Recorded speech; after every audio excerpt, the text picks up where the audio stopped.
Don't leave the TV on. Turn off the lights in either the living room or your room. Got it. Got it. I'll save energy properly. I left the house to go shopping far away. Whether we are leaving or at home, our family works together to save energy by making sure we don't forget to turn off the lights or adjust the air conditioner settings. Today, as usual, I went out with the family reminding each other to be careful. However, when I came back a few hours later, our precious home had completely changed. If you love saving so much, let me save energy for you. The sinister sound was her laugh. Sneaking into our home, she turned off the circuit breaker, causing a major incident. The reason she did such a thing was, my name is Luna. I'm 29 years old and married to Ollie, who is my age. After our marriage, we moved in with his family. His mother had already passed away, and his father, who had a chronic respiratory condition, was living alone. My husband, worried about his father's health, persuaded me to move in while I continued working. His unmarried sister was also living there, but I couldn't get along with her. His father, who was gentle and kind like my husband, was the opposite of his sister, who had a volatile temperament. I, being straightforward, often clashed with her, and as her elder, barely managed to keep her in check. If it weren't for her, our lives would be peaceful. However, within 6 months, his father's condition worsened. He needed an oxygen inhalation device to stay at home. Both my sister-in-law and I worked, so we couldn't help his father during the day if anything happened. While it was necessary to find a safe environment like a care facility, his father refused to leave the house filled with memories of his late wife. After discussing with my husband, we concluded that forcing him out of his home would be detrimental to his health. So we decided to hire a helper, but this led to another problem. My sister-in-law didn't like having strangers in the house and started harassing the helpers. She would secretly insult and annoy them, claiming, if they can't provide proper care, we can't trust them with father, and kept complaining to the agency. Many helpers quit, and when we figured out the cause, it was too late. The agency told us, we can't send anyone new, essentially giving up on us. What should we do? We've been rejected by this company too. We're probably blacklisted. Damn, it's because of her. Known as a troublemaking household, we couldn't rely on helpers anymore. We sighed and had to think of other solutions. My sister-in-law, naturally selfish and isolated from the family, was frequently admonished by my husband, which led to fierce sibling arguments. He eventually told her, move out and be independent. But being scolded only made her more hostile towards me, the less resistant target. You're the one who got married into this family, so you should take care of him. My brother can't quit his job, but you can. Hearing this, my husband would argue again. This didn't allow for a peaceful life for his father either. Though it was annoying to agree with her, there was no other choice. His father, concerned about my unfamiliarity with the environment, put on a brave face to help me settle in. Feeling indebted to him, I said, I'll quit my job and take care of your father. I'll also start learning about caregiving. He's my family too. When I decided to resign for caregiving, both my husband and his father tearfully thanked me.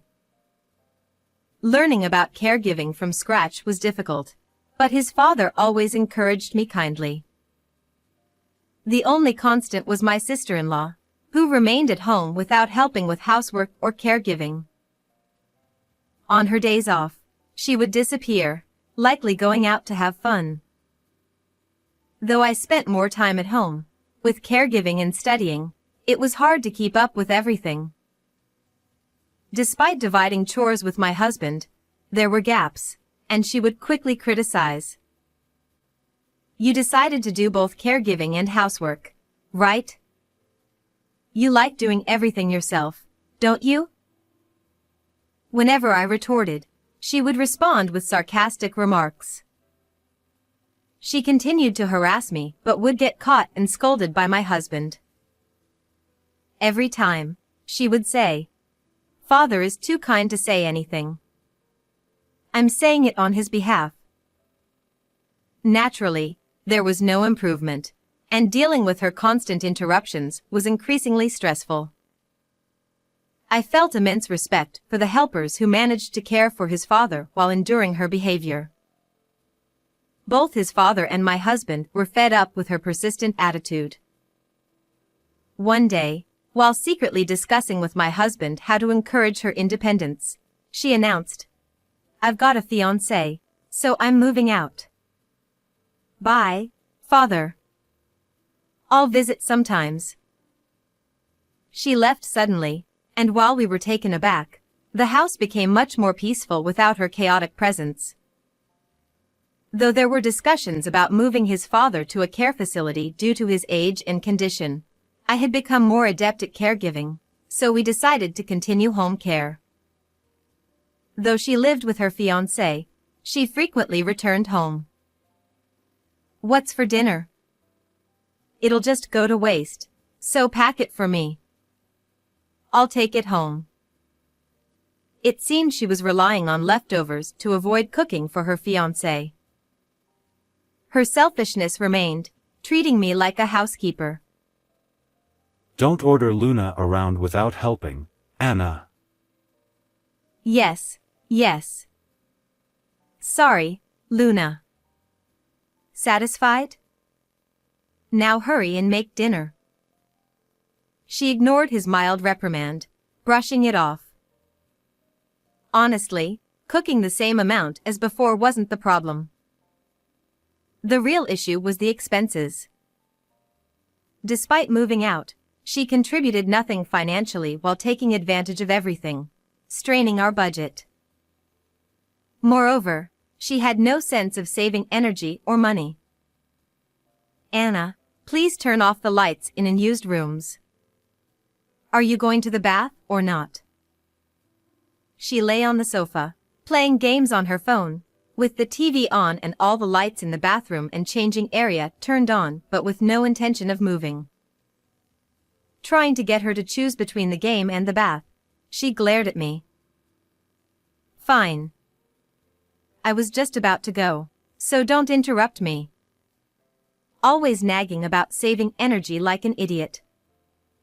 It's not even significant savings. You're so stingy, old lady. Anna.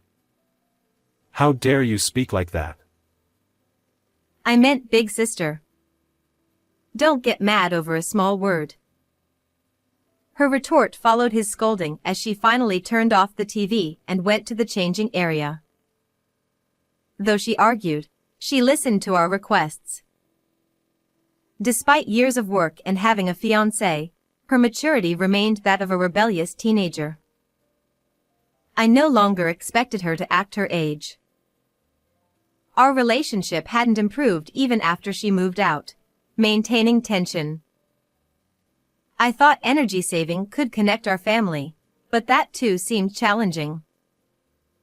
One day, I was driving to a large shopping mall in the suburbs, quite far from home. I had gone out shopping at my father-in-law's request.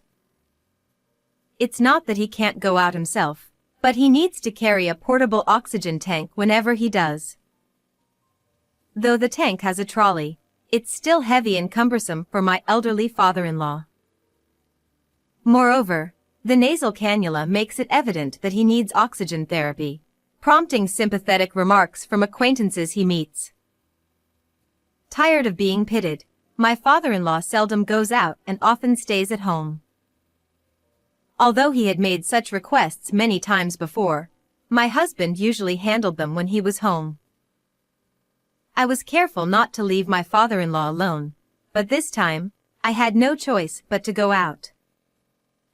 Though I was worried, I knew he wasn't helpless. He only needed the oxygen tank for breathing, but he was still capable of doing many things on his own.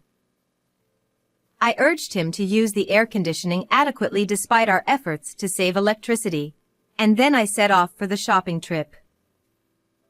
After completing my shopping without any issues, I returned to our parking lot a few hours later, carrying the purchased items. Although I had left before noon, it was already late afternoon by the time I got back. Before entering the house, I picked up my phone, thinking my husband might have sent a message about dinner. But as soon as I saw the screen, I was shocked. What? There were countless missed calls. The calls were from my husband, my father-in-law, and the general hospital my father-in-law frequented. Cold sweat broke out on my back. I had switched my phone to silent mode while driving, a habit I had followed today as well. I hadn't realized the calls had come in. Anxiety welled up inside me. I first tried calling my husband back, but despite the repeated ringing, he didn't answer. Growing increasingly anxious, I next called my father-in-law's number, but he also didn't pick up. Desperate, I finally called the hospital's number. A receptionist answered, and I inquired about my father-in-law, struggling to stay calm. He is currently hospitalized. I can't provide more details over the phone, so could you please come here? After being transferred through several departments, I received this information and froze. I responded that I would come immediately, hurriedly started the car again, and drove off. The traffic on the road seemed to reflect my anxiety. My father-in-law had been fine before I left, seeing me off as usual. Why had he suddenly been hospitalized? I deeply regretted leaving him alone. Arriving at the hospital, I followed the receptionist's directions to his room. Walking down the tense hallway, I quietly opened the door to find my husband already there. We exchanged surprised glances. He explained that he couldn't answer the phone because he had been waiting for my father-in-law's test results. I, too, had been unavailable while driving. I'm sorry I couldn't answer your call. It's fine. How is your father? Prompted by him, I looked at my father-in-law lying in bed. Though he looked slightly pale, his breathing seemed steady. He's okay. There's no serious issue. He's just here for some tests. Actually, hearing from my husband that my father-in-law wasn't in danger finally allowed me to breathe a sigh of relief. But why had he been hospitalized? Just as I was about to learn the reason from my husband, the door to the hospital room burst open with a bang. My sister-in-law rushed in, her eyes filled with fear. Ignoring us, she ran straight to my father-in-law's bed and screamed upon seeing him. Ah! What happened to Dad? Her loud scream made my husband hastily try to calm her down. But her panicked voice echoed through the room. Please, calm down. He tried to pull her away from the bed. Though her voice eventually softened, she suddenly glared at me and started yelling. You were with him. What happened? Her angry words hit me, and I was left speechless. My husband tried to intervene and calm her, but her anger was still directed at me. Amidst the confusion, I felt a strange sense of unease. While my father-in-law needed oxygen therapy, such a sudden hospitalization seemed unlikely. Please, let's calmly discuss this. My husband turned to us, speaking quietly as he explained what he knew. It seemed my father-in-law's oxygen device had lost power. After I left, he had been resting in his room when the device powered off, He woke up struggling to breathe, tried to turn the device back on but it wouldn't work, and couldn't reach either my husband or me. He managed to connect his portable tank and catch his breath, but grew anxious about our return.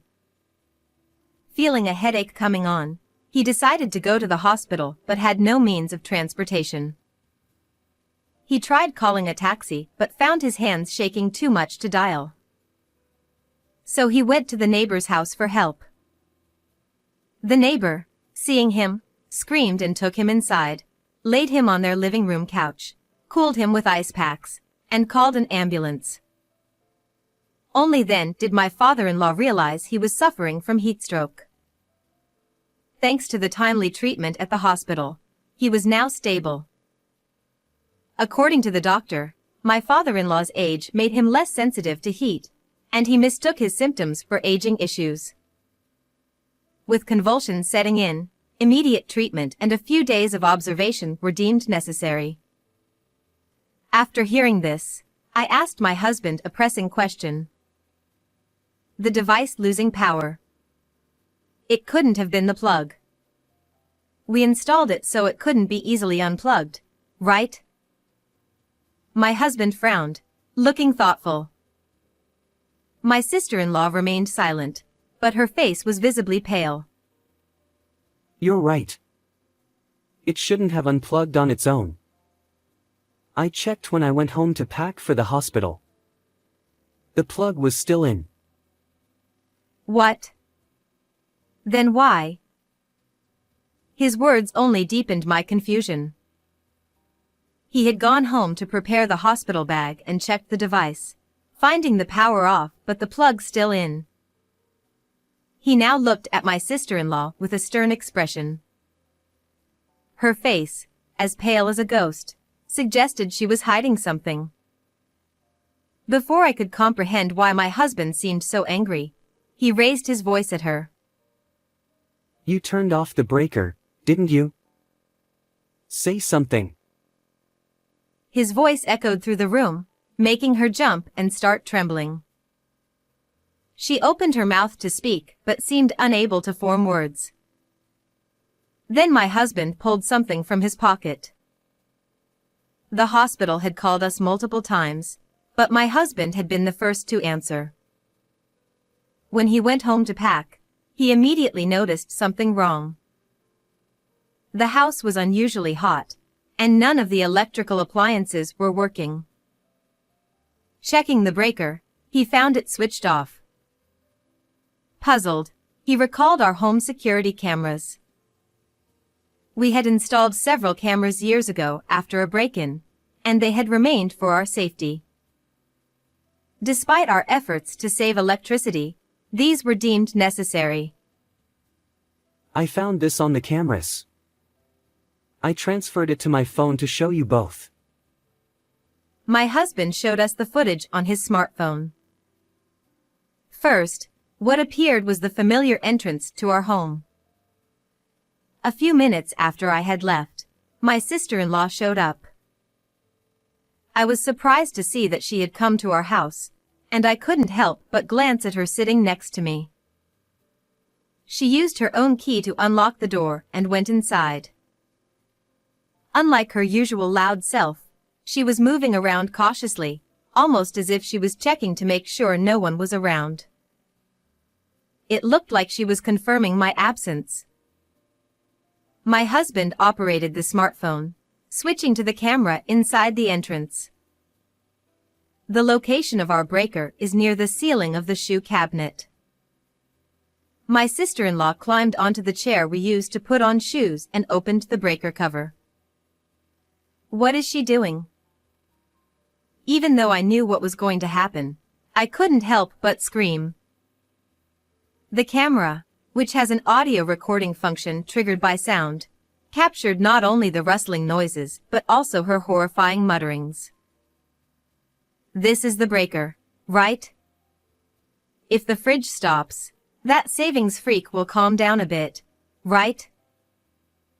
Her malicious laughter echoed in the silent hospital room. Here you go. Enjoy your favorite energy saving. After that, The video ended because the breaker was tripped. We were left speechless and stood there in shock. When the breaker is tripped, the power supply to the entire house stops. For the few hours until my husband noticed, as she had planned, the contents of the refrigerator would have turned into a disaster. From her panic when she rushed into the hospital room, she clearly hadn't understood the gravity of her actions, but this was far too malicious to be considered just a punishment for me. However, she reacted in an unexpected way. Because you're always nagging about saving energy. Tears welling up, she started raising her voice to justify herself. I didn't know Father was home. I thought he had gone out with you. It's your fault for leaving him alone. She kept repeating that she didn't expect this to happen. Her tearful plea for self-preservation was in stark contrast to the fiery anger burning within me. How could you sneak in and cut the power like a thief? We're lucky he survived, but what if something had happened to your father? I couldn't help but lash out at her, but she raised her voice even louder to blame me. It's your fault. It's all your fault that Father ended up like this. Her accusations pierced my heart. True, I shouldn't have left him alone. Wasn't it my mistake to leave him behind, saying it would be a burden to take him out? In the tense hospital room, suddenly, the atmosphere was shattered. Be quiet. The father-in-law, who should have been asleep, shouted at her. He couldn't speak very loudly due to his illness. Given his usually calm demeanor, we were all taken aback. Our gazes all turned to my sister-in-law. Do you understand what you've done? You caused trouble for everyone, and nearly killed your own father. Luna is not to blame. His eyes were filled with anger and disappointment. His voice was much harsher than his usual gentle tone. The commotion caused by my sister-in-law's screaming had fully awakened him, and he had heard the entire conversation, including the surveillance camera incident. If you keep this up, get out.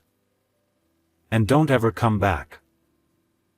His sharp reprimand left my sister-in-law pale and frozen, but soon she started to cry loudly. It was incredibly annoying.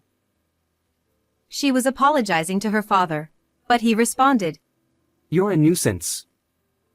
Get out. With that, my husband escorted her out of the hospital room. A few days later, my father-in-law was discharged. When my husband and I went to pick him up, he greeted us with a relieved smile, his health having improved. But upon returning home, my sister-in-law was waiting in front of the entrance. Since that incident, she hadn't shown herself to us. We had expected her to apologize, but the words that came out of her mouth were the same as before. It's your fault. Everything that happened to my father is because of you. Both my father-in-law and husband looked exasperated. Seeing her once again trying to blame me, my father-in-law stepped forward. You should be grateful we didn't call the police. What you did is unforgivable. His cold voice left her speechless. But he didn't stop there. He was utterly disgusted with her. You're disowned. It's unbelievable that you still don't understand the seriousness of this situation. As I said at the hospital, don't ever come to our house again. With a stern tone, he dismissed her and entered the house. She stood there in shock, unable to move, probably never expecting to be disowned by her own father. My husband and I believed his anger was justified, and we decided to continue supporting him. We left her standing there and went back inside. After that, my sister-in-law tried to contact us multiple times to apologize. But my father-in-law ignored all of them. He had no sympathy for her after all the trouble she had caused. Neither did we.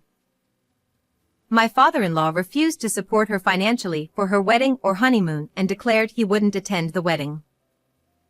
Incidentally, I was once ambushed by her outside our house. She pleaded with me tearfully to persuade my father-in-law, but I had already decided not to forgive her. I listened to her entire apology and then left. Eventually, her fiancé found out about everything. He had initially contacted my father-in-law out of curiosity about the odd refusal to attend the wedding. When he learned that my sister-in-law had caused the emergency hospitalization by cutting the power, he turned pale and apologized to my father-in-law. Unlike her, he was a sensible person. He said, "What she did is attempted murder," and ended their engagement. They hadn't moved into their new place yet, so that was cancelled too. My sister-in-law had already quit her job, claiming it was for the marriage. She had spent most of her savings on spa and beauty treatments in preparation for the wedding, so she was nearly broke. They had already sent out the invitations, so she had to bear half of the cancellation fee. She ended up struggling with debt due to her own actions, but she finally understood she couldn't show her face to us anymore. Meanwhile, the three of us lived peacefully. Without her chaotic presence, my father-in-law's condition improved. Considering his age, we couldn't be complacent, but for now, we didn't have to think about moving him to a care facility. We are even planning a trip. How was this story? Please don't forget to subscribe to our channel. See you in the next video.